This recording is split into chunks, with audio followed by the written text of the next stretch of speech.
আমার নাম সামিহা, মানুষ আমাকে এক নামে চিনে, এমপি সাহেবের মেয়ে। হ্যাঁ, এটাই আমার পরিচয়, আবার অভিশাপও। আমার জীবনটা বাইরে থেকে যতটা সুন্দর আর উজ্জ্বল মনে হয়, ভেতরে আসলে ততটাই একা আর নিঃসঙ্গ। আমার চারপাশে সবসময় লোক থাকে, ড্রাইভার, দারোয়ান, বডিগার্ড, গৃহকর্মী, কিন্তু আমি যাদের চাই, যাদের কাছে আমার মনের কথা খুলে বলতে পারি, তাদের কেউ নেই। আমার প্রতিটি হাসি, প্রতিটি কথাবার্তা, এমনকি বাইরে বের হওয়ার সময় কি রঙের কাপড় পরবো তাও যেন রাজনৈতিক হিসাব মেনে চলতে হবে। আমার বন্ধুদের জীবন ছিল ভিন্ন। ওরা স্কুল শেষে রিকশায় হেসে খেলে বাড়ি ফিরত, আমি ফিরতাম কালো কাচের গাড়ির ভিতরে বন্দী হয়ে। ওরা রাস্তায় দাঁড়িয়ে ফুচকা খেত, আমি হোটেলের বিলাসী খাবার খেতাম।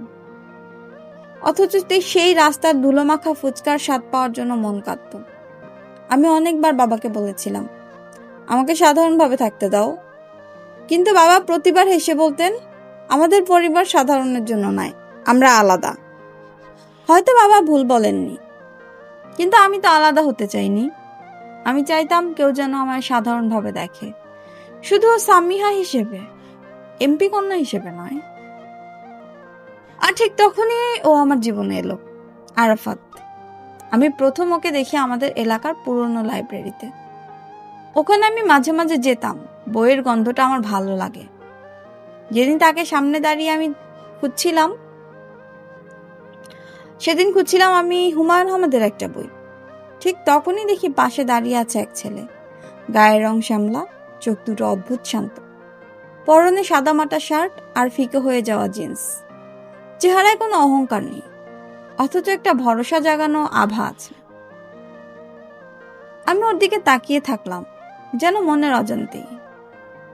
সে আমার দিকে তাকালো না, চুপচাপ একটা বই কাউন্টারে দিয়ে চলে গেল। আমি যেন অভিমান করলাম, এতজন আমাকে চিনে, কিন্তু এই ছেলেটা কেন আমার দিকে ফিরেও তাকালো না। সেদিন থেকে অদ্ভুত একটা কৌতূহল জন্ম নিল।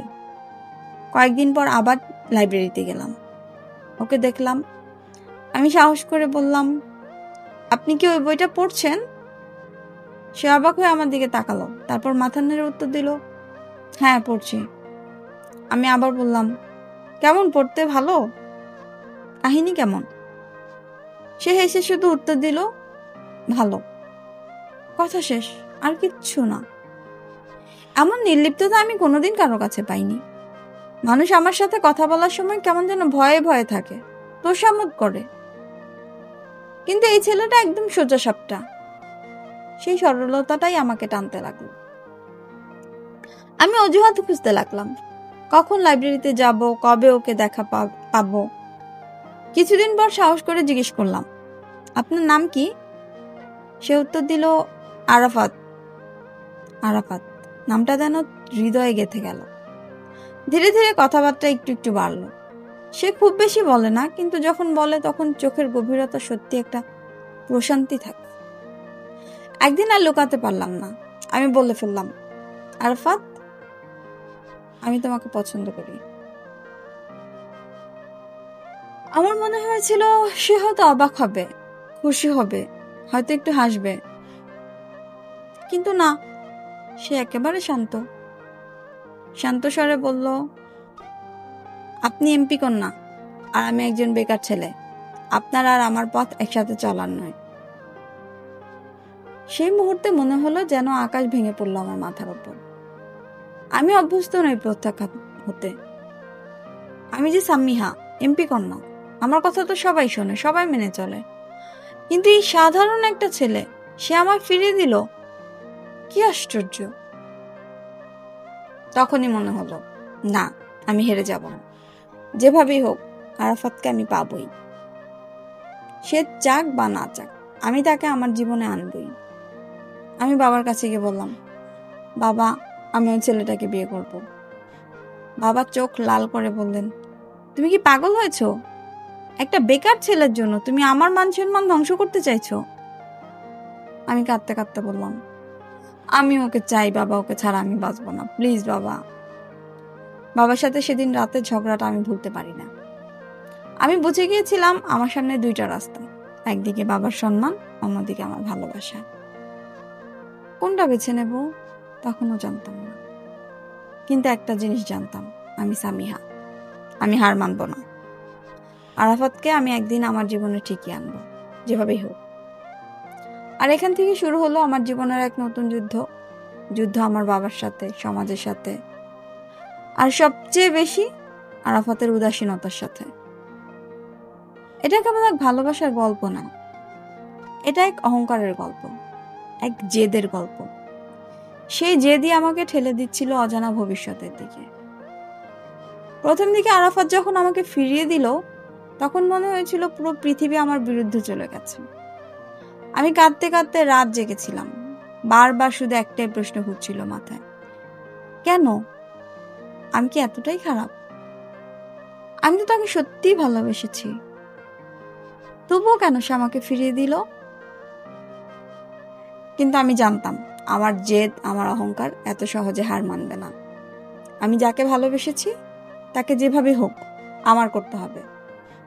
পরের দিনই বাবাকে বললাম, বাবা, আমি ওই ছেলেকে বিয়ে করব। বাবা তখন অচুপ ছিলেন না, তিনি গর্জে উঠলেন, তুই জানিস ওকে? ও একটা বেকার ছেলে, কোনো কাজ নেই, টাকা নেই, ভবিষ্যৎ নেই, যার পেছনে কোনো রাজনৈতিক ব্যাকগ্রাউন্ডও নেই। তুই কি আমাদের মান সম্মান মাটিতে মিশিয়ে দিতে চাস? আমি বাবার চোখে কখনো এত রাগ দেখিনি, কিন্তু আমি তখনও ভেঙে পড়িনি।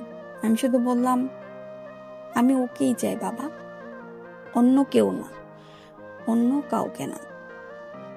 বাবা ভেবেছিলেন হয়তো আমার বয়স কম, এটা শুধু একরকম মোহ। তাই কয়েকদিন ধরে নানা উপদেশ, নানা কথায় আমাকে বোঝানোর চেষ্টা করছিলেন, কিন্তু আমি যেন পাথর হয়ে গিয়েছি। যাই বললেন উত্তর একটাই, আরাফাত ছাড়া আমি কাউকে বিয়ে করব না। তখনই বাবার ধৈর্য ভেঙে গেল। তিনি লোক পাঠালেন, আরাফাতকে ডেকে পাঠালেন আমাদের বাড়িতে। আমি জানতাম বাবার সামনে দাঁড়াতে ওর বুক কাঁপবে, কিন্তু মনে মনে প্রার্থনা করছিলাম, হয়তো বাবাকে কিছু বলবে, হয়তো আমায় গ্রহণ করবে। সেদিন আমি দূর থেকে দেখেছিলাম। বাবা কঠিন কথা গলায় জিজ্ঞেস করলেন ওকে, তুমি কি আমার মেয়েকে ভালোবাসো? আরাফাত মাথা নিচু করে দাঁড়িয়েছিল, বলল, না, আমি তাকে ভালোবাসি না, আমি বেকার, আমি তার জন্য যোগ্য নই। সেই মুহূর্তে মনে হয়েছিল আমার বুকের ভেতরটাকে ছিঁড়ে ফেললো। আমি কি ভুল শুনছি? যে ছেলেটিকে আমি দিন রাত ভাবি, যে ছেলেটিকে পেতে নিজের বাবার সাথে লড়াই করছি, সে কি না বলে সে আমাকে ভালোবাসে না? কিন্তু আমার ভেতরে জেদ তখন আরো বেড়ে গেল।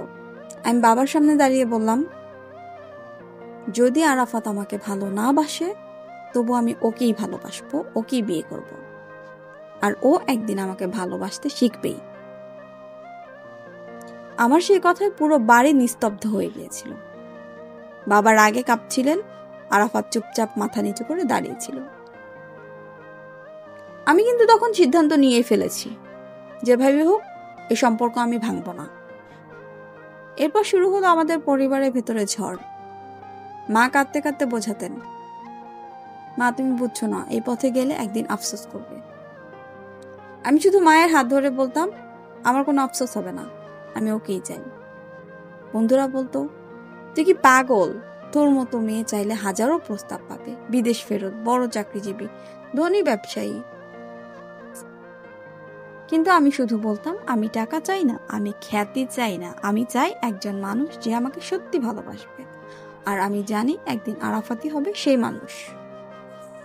অবশেষে বাবা সিদ্ধান্ত নিলেন, যেহেতু তুই এত জেদ ধরেছিস, আমি তোর বিয়ে ওর সাথেই দেব, তবে মনে রাখিস, এরপর থেকে আমার কাছে আর কখনো কোনো দাবি তুলতে পারবি না। আমার মনে হয়েছিল আমি যুদ্ধ জিতে গেছি, কিন্তু আসল যুদ্ধ তখনো শুরুই হয়নি। আরাফাতকে জোর করে রাজি করানো হলো। সে কিছুই বলল না, হ্যাঁ বা না, কিছুই না, শুধুই নীরবতা। সে নীরবতাই যেন আমাকে আরো বেশি কষ্ট দিচ্ছিল। বিয়ের দিন ঠিক হলো, বাড়ি ভর্তি আলো, সাজসজ্জা, গান বাজনা, কিন্তু আমার ভেতরটা খালি। কারণ আমি জানতাম, যাকে প্রাণ দিয়ে ভালোবাসছি সে এখন আমাকে মেনেই নিতে পারেনি। আয়নার সামনে দাঁড়িয়ে লাল শাড়ি পরে নিজেকে দেখছিলাম। সবাই বলছিল, আজ সামিহা রাজকন্যার মতো লাগছে। কিন্তু আমার চোখের ভিতর শুধু এক প্রকার প্রশ্ন, তুমি কি সত্যি কখনো আমাকে ভালোবাসবে আরাফাত? সে রাতে বিয়ের সব আনুষ্ঠানিকতা শেষ হয়ে গেল, সবাই চলে গেল, ঘর খালি হয়ে গেল। আমার জীবনের সবচেয়ে বড় মুহূর্তের সামনে দাঁড়িয়ে আছি আমি। কিন্তু আরাফাত, সে চুপচাপ বসে আছে, যেন কোনো অচেনা মেয়ের পাশে বসানো হয়েছে তাকে। আমার বুকের ভেতর কেমন হাহাকার করতে লাগলো। আমি ভাবলাম হয়তো সত্যি আমি ভুল করে ফেলেছি, নাকি এটাই আমার ভালোবাসার আসল পরীক্ষা। সেই রাতে আমি শুধু এতটুকুই অনুভব করেছিলাম, আমি যুদ্ধ শুরু করেছি, কিন্তু তার ফল কি হবে তা এখন আমার অজানা। এমন এক অজানা রাতের দোরগোড়ায় দাঁড়িয়ে আমি বুঝলাম অহংকারের কাঁটা আমার হাতে বিঁধতে শুরু করেছে। আসল রাতের পর দিনগুলো যেন আরো দীর্ঘ হয়ে উঠেছিল। আরাফাত এখনো চুপচাপ, কিন্তু আমি জানতাম তার ভেতরে এক অদ্ভুত উত্তেজনা জেগে উঠেছে। সে যেভাবে আমার দিকে তাকায়, যেভাবে আমার সাথে কথা বলে, যেভাবে আমার কথা শোনে, তার মধ্যে যেন একটা নতুন স্পন্দন তৈরি হচ্ছে। আমি প্রতিদিন ওর কাছে যাই, ছোট ছোট কথাবার্তা, বইয়ের আলোচনা, এমনকি রাস্তায় হাঁটা, সবকিছু যেন আমার প্রিয় মুহূর্ত হয়ে উঠেছে। প্রতিদিন আমি লক্ষ্য করতাম সে ছোট ছোট ভাবে আমার প্রতি মনোযোগ দিতে শুরু করেছে, কিন্তু এখনো ভালোবাসা স্বীকার করেনি। একদিন দুপুরে আমরা বইয়ের দোকানে দাঁড়িয়েছিলাম।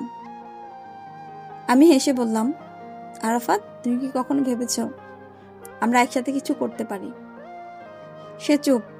আমি জানতাম চুপ থাকা মানেই মান্যতা নয়, তবু আমার মনে হালকা আশা জাগলো। তার চোখে তখন কোনো রাগ নেই, শুধু অদ্ভুত এক শান্তি। আমি ধীরে ধীরে বললাম, আমি জানি তুমি আমাকে কখনো পুরোপুরি ভালোবাসতে পারতেছো না, এখনো না, কিন্তু একদিন করবে। আমি অপেক্ষা করতে পারি। সে মাথা নেড়ে হালকা হাসলো। আমি তখন বুঝেছিলাম ওর মনে এক অদ্ভুত পরিবর্তন হচ্ছে। দিনগুলো অতিবাহিত হতে শুরু করলো। প্রতিদিনের ছোট ছোট মুহূর্তগুলো আমার ভালোবাসাকে আরো গভীর করেছে। আরাফাত এখন চোখে চোখ রাখে, হাত স্পর্শ করে, মনে হয় সে নিজেও বোঝে আমি শুধু জেদি নই, আমি সত্যিই তাকে চাই। একদিন সন্ধ্যায় আমরা পার্কে হাঁটছিলাম। সূর্য ধীরে ধীরে ডুবতে হচ্ছে, বাতাস হালকা। আমি হঠাৎ বললাম, আরাফাত, তুমি কি জানো আমি কতদিন ধরে তোমার জন্য অপেক্ষা করছি? সে চুপচাপ আমাকে দেখলো। তার চোখে স্পষ্ট হয়ে উঠল এক অদ্ভুত কোমলতা, যা আগে কখনো দেখিনি। আমি ধীরে ধীরে হাত ধরলাম তার। সে কিছুক্ষণ থেমে থাকলো। আমি বললাম, এখনো তুমি ভয় পাচ্ছ? আমি বুঝতে পেরেছি, কিন্তু আমি চাই তুমি জানো তুমি আমার জন্য কত গুরুত্বপূর্ণ। তার চোখে জল জমতে শুরু করলো। হঠাৎ সে বলল, সামিহা, আমি বুঝতে পারছি আমি তোমাকে সত্যিই ভালোবাসি। আমি অবাক হয়ে তাকালাম। শুধু কিছু মুহূর্তের চুপচাপ নিঃশব্দতা। তারপর সে আস্তে ধীরে আমার হাত শক্ত করে ধরে বলল, আমি চাই তুমি আমার জীবনেই থাকো। তুমি ছাড়া আমি আর কিছুই চাই না। আমি হাসলাম, চোখে জল, কিন্তু মুখে হাসি। আমি ধীরে ধীরে তার বুকের কাছে গিয়ে বললাম, আমি জানতাম একদিন তুমি বুঝবে। আমি অপেক্ষা করেছি, সে অপেক্ষা এখন শেষ হবে। এরপর থেকে আমাদের জীবন বদলে গেল। যে ছেলেটি প্রথমে আমার অহংকারকে প্রত্যাখ্যান করেছিল, সে এখন আমার হাতে হাত রেখে স্বীকার করলো আমাদের ভালোবাসা সত্যি।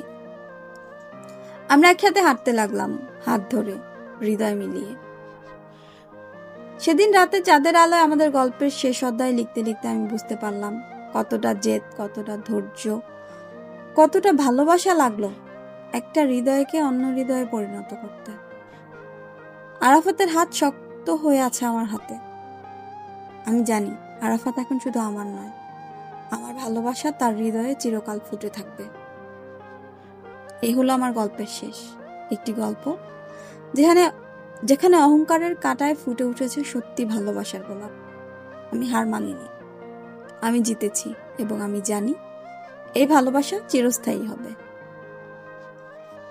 আমাদের চ্যানেলের গল্পগুলো আপনাদের ভালো লাগলে অবশ্যই লাইক, কমেন্টস এবং শেয়ার করবেন, আর অবশ্যই সাবস্ক্রাইব করতে ভুলবেন না। ধন্যবাদ।